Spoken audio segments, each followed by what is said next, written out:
Hi, everybody. It is week 12. And believe it or not, really, there's 16 or 17 weeks in the semester, 17, really, if you count all the weeks. So we're coming to the end of the semester rapidly. And it happens every year, but it always surprises me. Anyways, what I want to talk about this week is the idea of new public administration versus new public management. And I've given you some readings.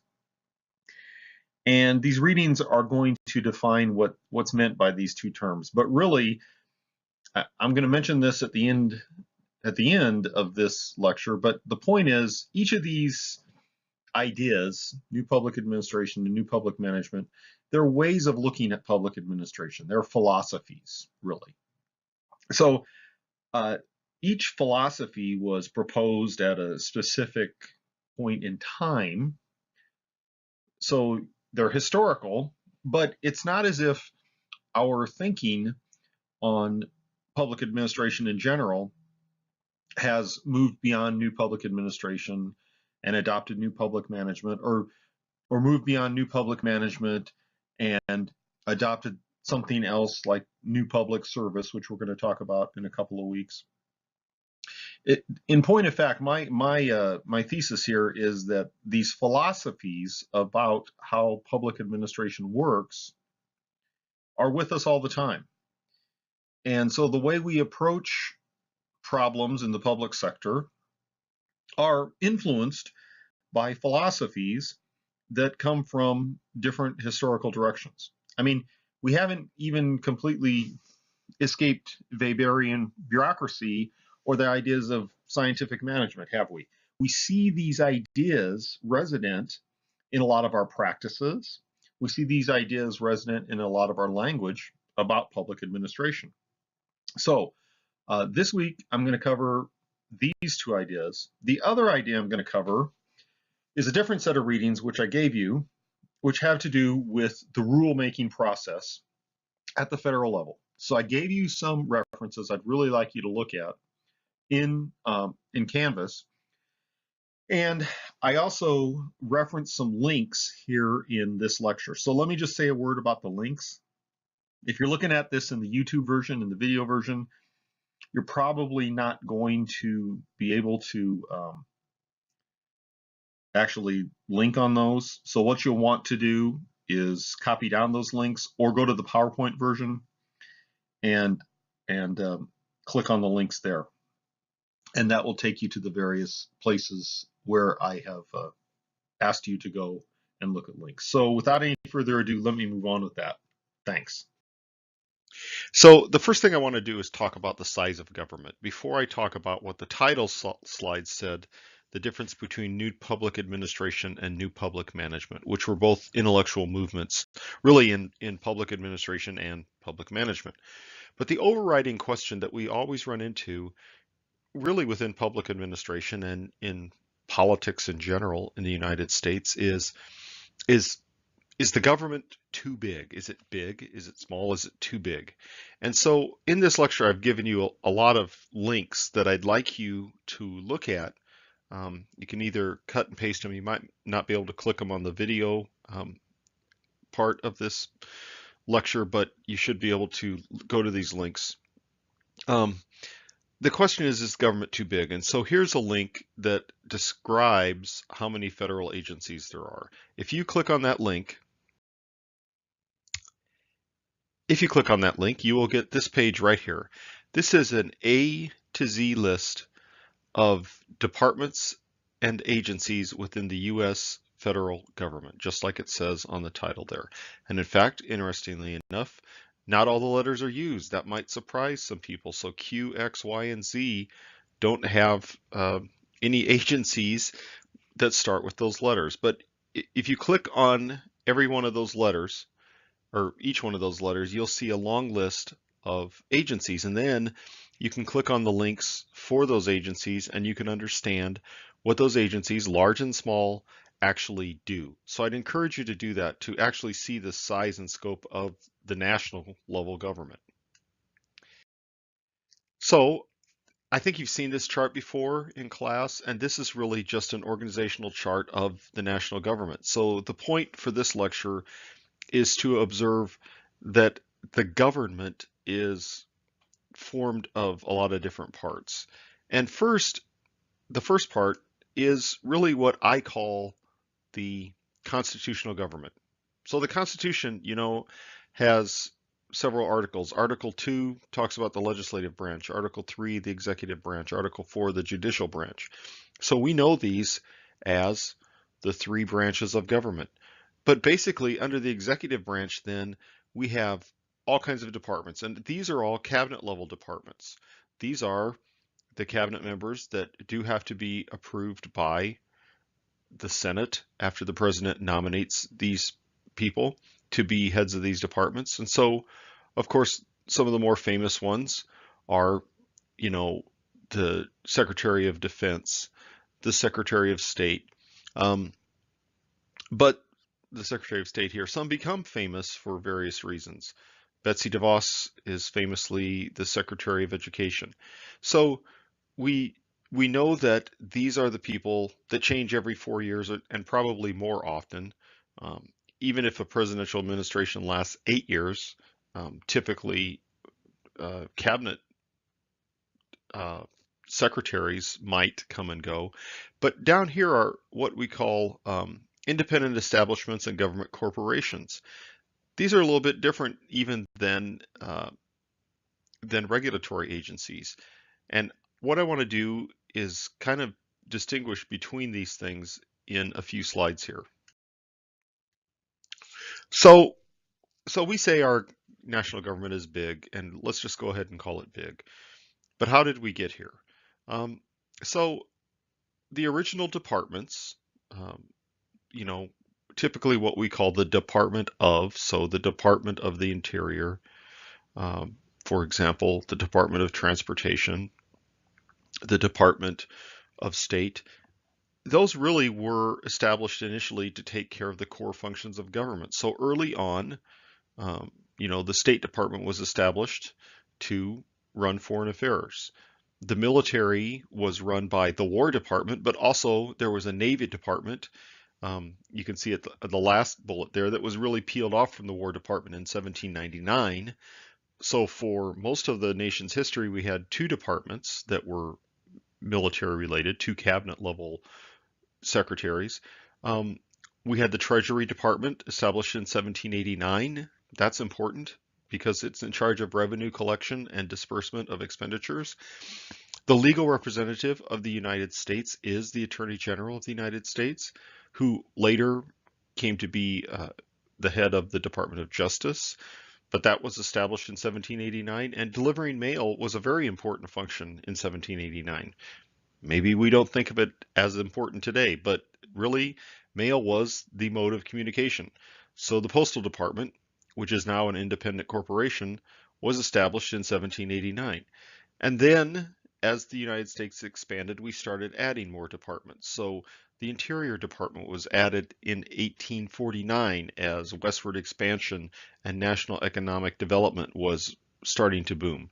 Um, the beginning of what we call clientele service functions, that is, a department established really to serve one industry, began really with the Department of Agriculture in 1862, and we've talked about that, I think, a little bit. The Department of Agriculture really existed to promote American agriculture and to enable farmers to be successful. That was its original function. And so I referred to some of these departments, but uh, I also have some links here that I'd like you to click on. Um, the question is, when we establish these departments, does it matter the size of the statute that established them? And I guess I would argue that we've become much more detailed. Congress has become much more detailed in the way it wants to establish departments. So for example, this is a screenshot of the act of Congress that established the Treasury Department. So it's not a screenshot of the original act, of course, it's the text, but that's a screenshot. If you scroll down on this page, you'd actually find that the entire act establishing the Treasury Department has about 8 sections. It has 8 sections, and it really is about 2 screenshots on a typical notebook computer. That's the whole length of it. That's the whole act establishing the Treasury Department, arguably one of the most important departments in the United States government. This is an act in 1977 that established the Department of Energy. It's 49 pages long. So there's a lot in this act that's detailed that Congress laid out when it established the Department of Energy. This is a screenshot of the front page of the act establishing the Department of Education. That was in 1979. Just so there's no confusion, Congress actually established a Department of Education in the 1860s, but then it was changed to an Office of Education. The actual Department of Education was really established in 1979. But this act is 29 pages long. So the point is that Congress, over a couple hundred years, became either a lot more sophisticated or a lot more worried about detail when it established these departments. And then we have regulatory agencies. So typically these are things that we call commissions or sometimes administrations. So when you hear, for example, of the Federal Aviation Administration, that is a regulatory agency that regulates aviation, just like it sounds. It has other jobs too besides regulatory. The FAA actually runs the air traffic control system. The FAA inspects aircraft that commercial airlines fly. So what regulatory agencies do is they carry out laws that Congress has passed in the form of regulations. So this is what a lot of people, I think, are talking about when they refer to the so-called deep state, right? A lot of people don't understand what these agencies do. They think that these agencies are freelancing it. They're really not. But, sometimes you could get that impression because what they do is very detailed. But they do regulate specific industries. And so their role is to make and adjudicate regulations. And this power is given them by Congress. The Interstate Commerce Commission was one of the first ones. It was stood up in 1887 to regulate railroad rates in response to really a lot of concern on the part of farmers who, by the way, were being supported by the Department of Agriculture, that monopolistic railroads had unfairly squeezed farmers. So this is kind of a neat example of government in conflict with itself because the USDA really was stood up to promote agriculture. The Transcontinental Railroad Act, or that act in 1862 that established the Transcontinental Railroad, is actually called the Pacific Railway Act, actually supported railroads. It funded the railroads to build the Transcontinental Railroad, but two of these agencies that were supported by different parts of the government were in conflict. And so the Interstate Commerce Commission was a regulatory agency to actually regulate freight rates on railroads. Regulatory agencies typically have a governance structure, and that structure is typically bipartisan. And most of the time, it tries to represent the interests of both the executive and legislative branches. So I have another link there that links to the Federal Trade Commission. You should look at that because it talks about governance structure, and that's really an interesting thing to understand about these commissions and administrations. And then we have administrative agencies. These are also called agencies sometimes, and it gets a little confusing because these agencies can also be called boards, authorities, and they can also be called administrations. So, we kind of use some of the same titles. And so for that reason, it does become confusing. But typically, these operate as executive agencies under the president, but they also might come under a department's governance. So the Central Intelligence Agency has been reorganized a few times.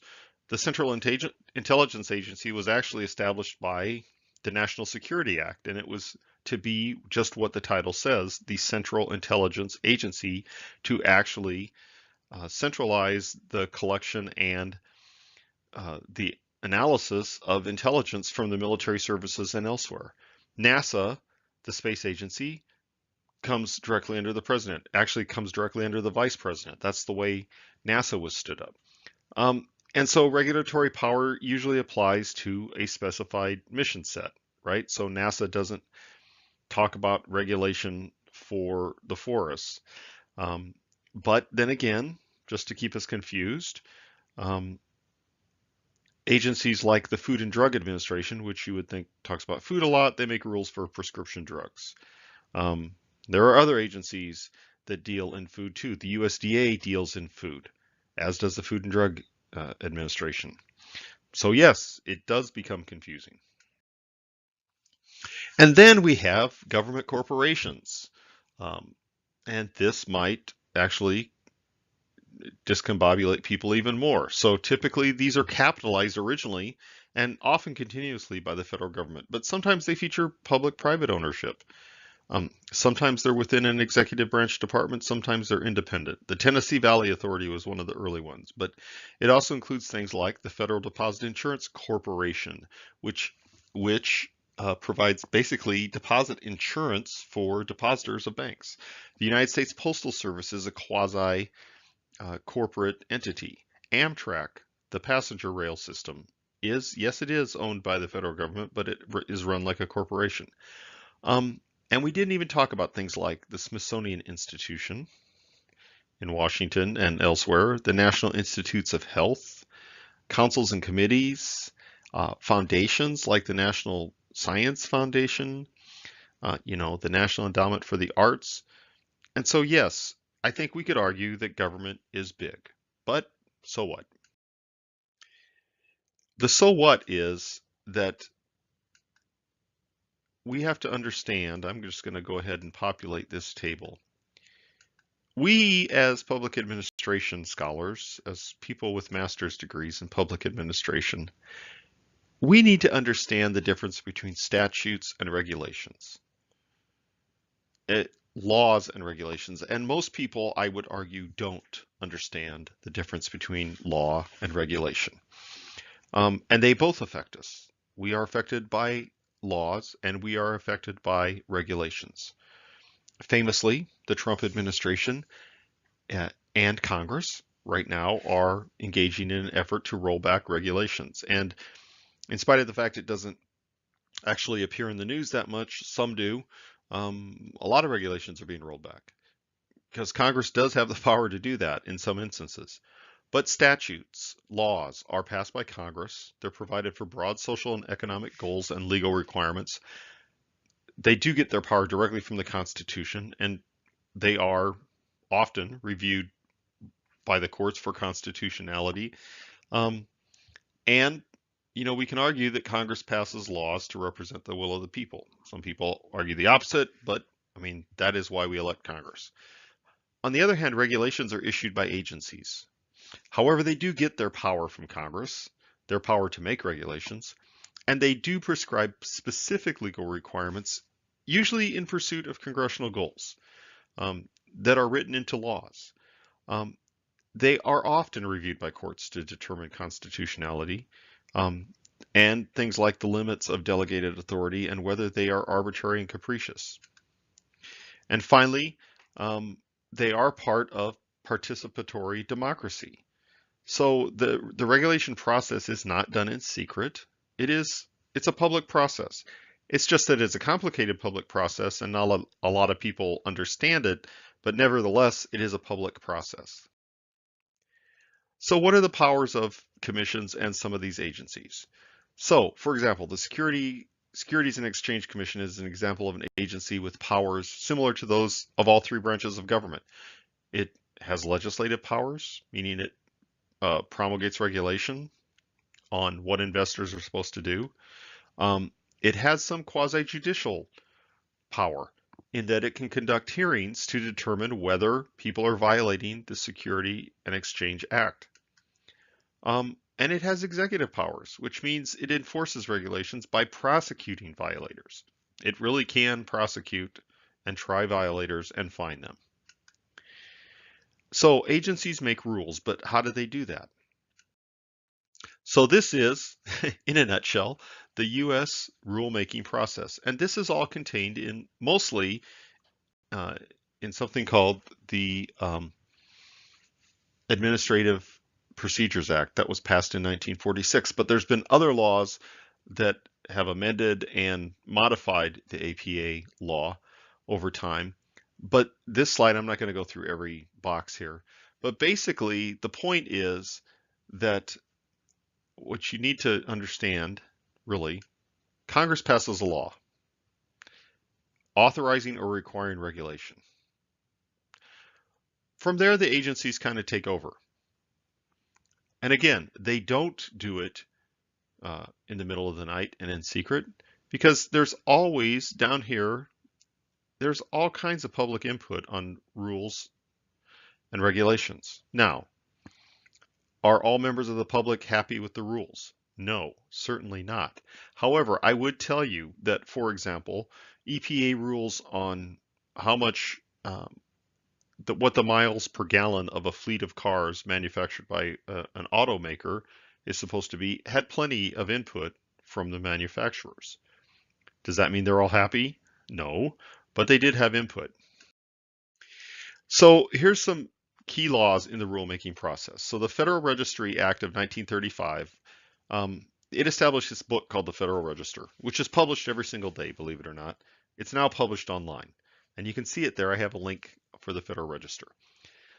The Administrative Procedure Act of 1946, which I referred to, really its role was to bring predictability and regularity to the rulemaking process. What does that mean?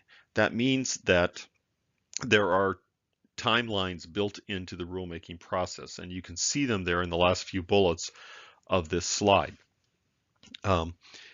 So basically, all agencies of the federal government, when they are making regulations and rules, have to abide by the Administrative Procedure Act. So take a second to read those, and I will move on. And then the National Environmental Protection Act, or NEPA. NEPA is a powerful rulemaking law because it applies to the EPA and some of the regulations that the EPA can make. This actually was the law in 1969 that established the idea that we need to do environmental impact statements, environmental impact studies of large projects. So we know that pipelines, other large projects have to have an environmental impact statement done. And that environmental impact statement really is supposed to be studied and is supposed to pass the muster of several levels of review.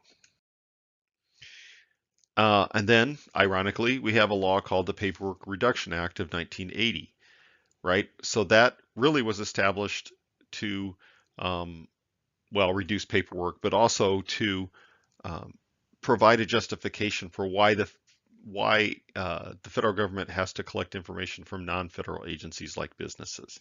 So it established this office called OIRA, which a lot of people have never heard of, but is very powerful indeed, because that's the central office in any administration, in any White House, that oversees the regulatory process on behalf of the president. And then another very important law is the Congressional Review Act of 1995, and that, in fact, is a law that Congress is relying on right now as it rolls back some regulations. Congress does have the right, it gave itself the right to review regulations. There's a time window attached to that. They can't just go back arbitrarily and reverse regulations that have been on the books for years, but they can reverse them under certain circumstances, and they have. This is also, interestingly enough, for those of you interested in policy analysis, this is the act really that said this is supposed to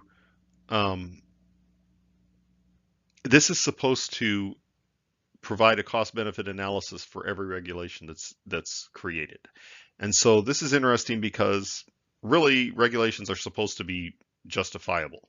And again, not arbitrary. I keep using that term, but they're supposed to be justification for regulations. So one last link I'd like you to look at. This is the Federal Register itself. You can look at that. This is the Code of Federal Regulations.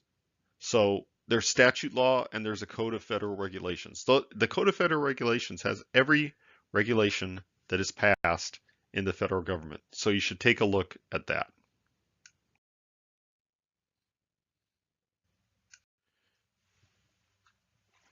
So here is why I just told you all that stuff. Yes, the federal government is big, and state governments are big and have gotten bigger. City governments have gotten bigger than they used to be. So what? So what do these readings have to do with it? Well, here's what they have to do with it. We're all challenged by this, and we're all challenged by the idea that government should be more effective. I won't say efficient right at this point, but let's say we can all agree that government and governance should be more effective and should be done in a way that actually carries out the spirit and the intent of laws as they were written.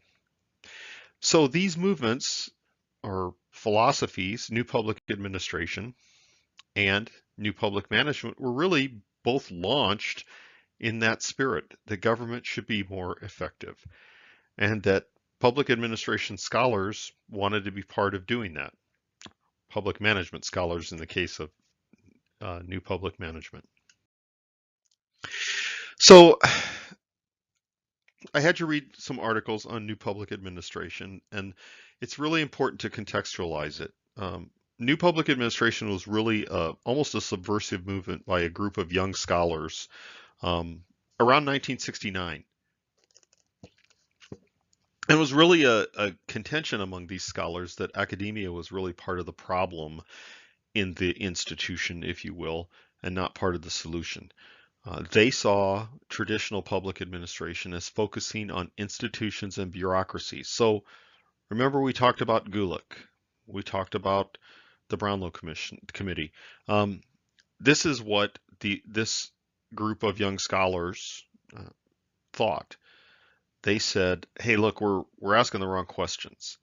What we think scholarship is right now is old men talking to old men about irrelevancies, old men out of touch with the real problems of a chaotic and dangerous world, and out of touch with the youth who would have to deal with these problems." So they saw this idea of neutral competence in public administration really as being wrongheaded. And so there was this conference in Minnowbrook, and you hear people talk about Minnowbrook in public administration. Minnowbrook is really a conference center. It happens to be at Syracuse University in New York. And so it's somewhat iconic in the field of public administration. So it really actually kind of started by accident. There was an article by this scholar named John Honey in 1967 in Public Administration Review called Higher Education for Public Service. And what he did was he laid out what he thought should be the standards for what we ought to be teaching people in public administration in graduate schools.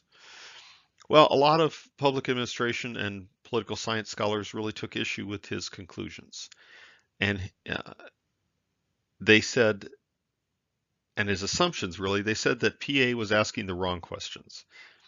That we shouldn't be asking how efficiently administrators can carry out government programs, but whether those government programs conduct even the right kinds of programs. We should first ask about the nature of the problem and then determine how to solve it. And they also said, importantly, that efficiency is not enough.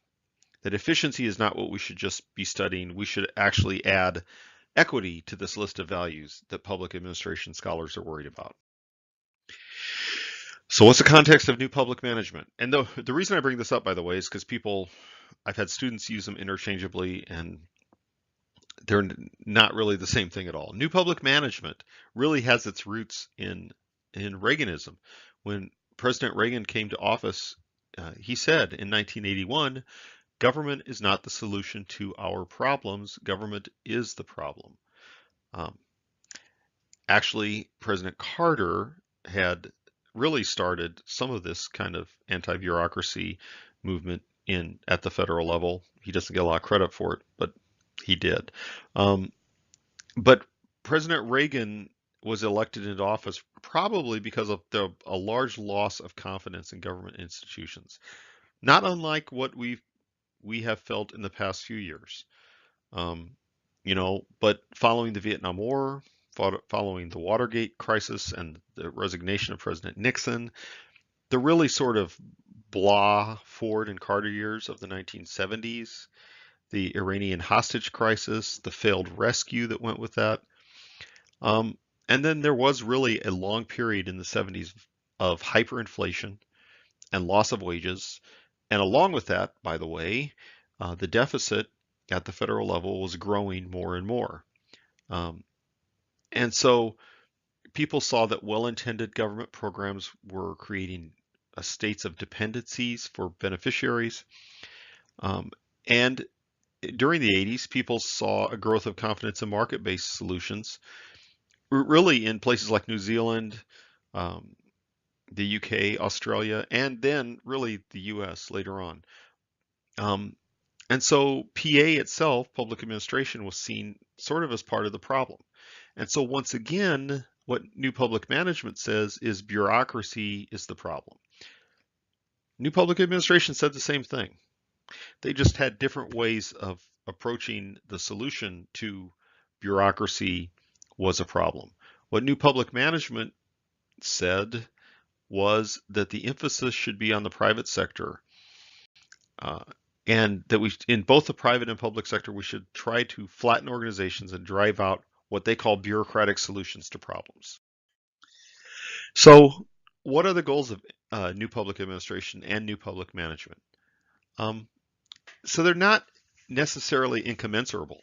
I mean, that's the usual take, right? That new public administration and new public management really are polar opposites.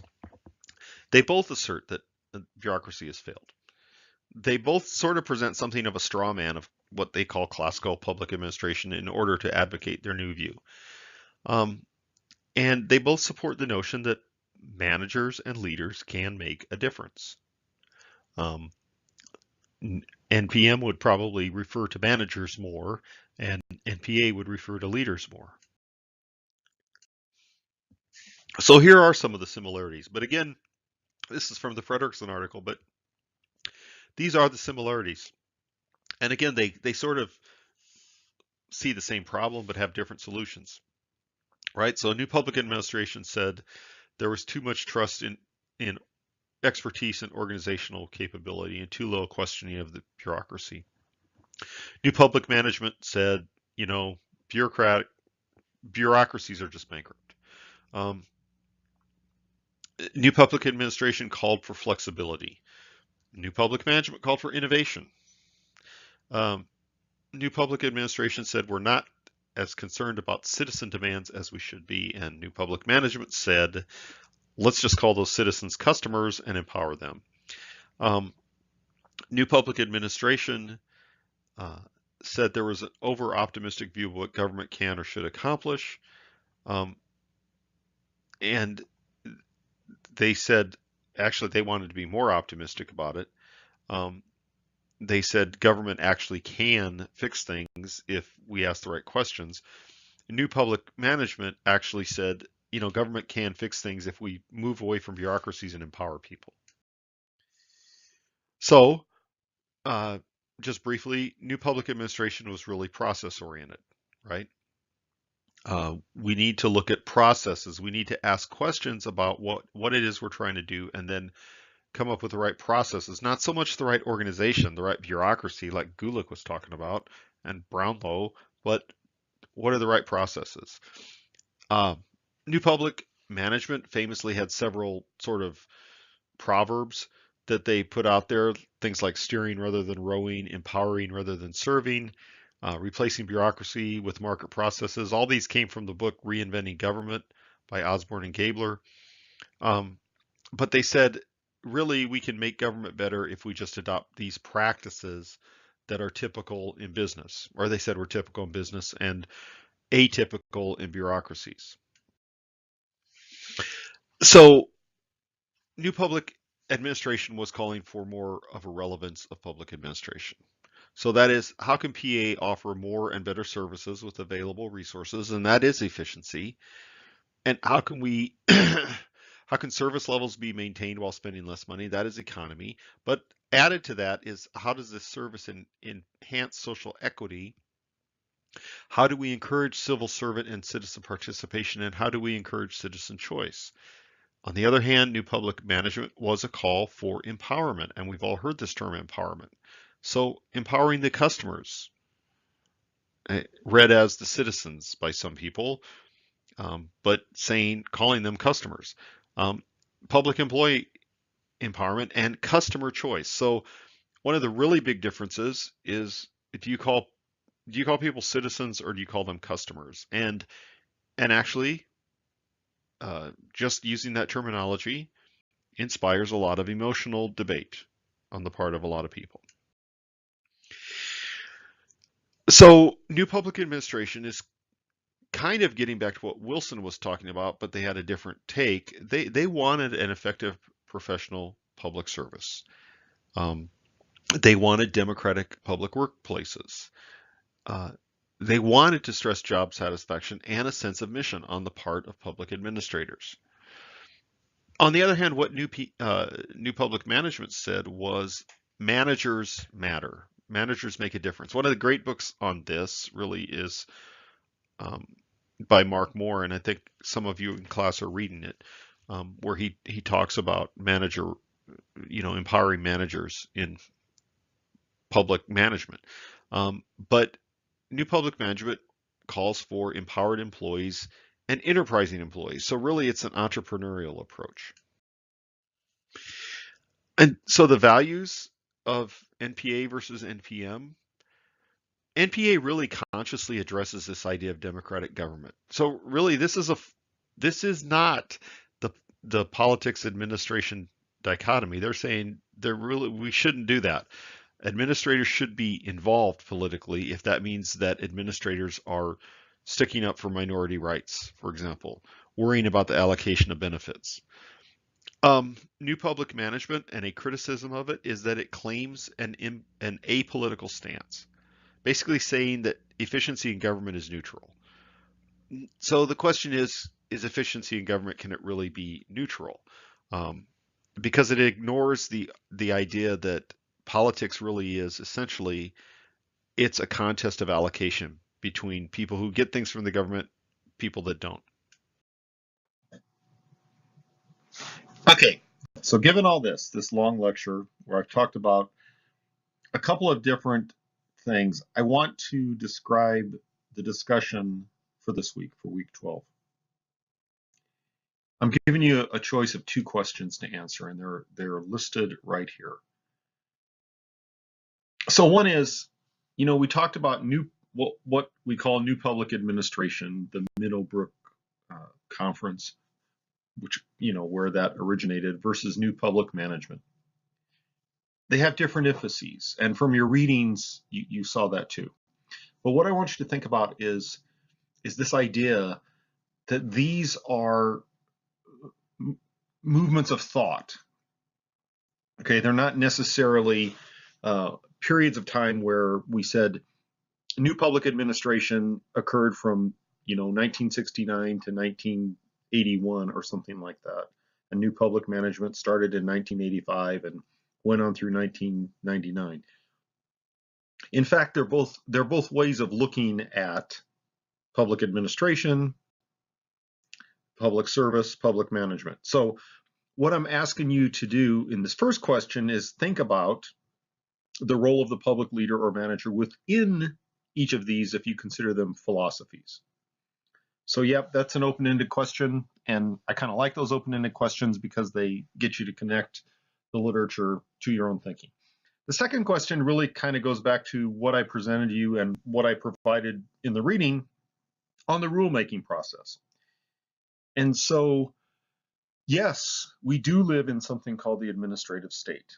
And whether it's the administrative state that Dwight Waldo had in mind, or whether it's something else, in fact, we do live within a United States that features policy that is imposed by governments at state and local and national levels that that have a lot of regulations attached to the policies.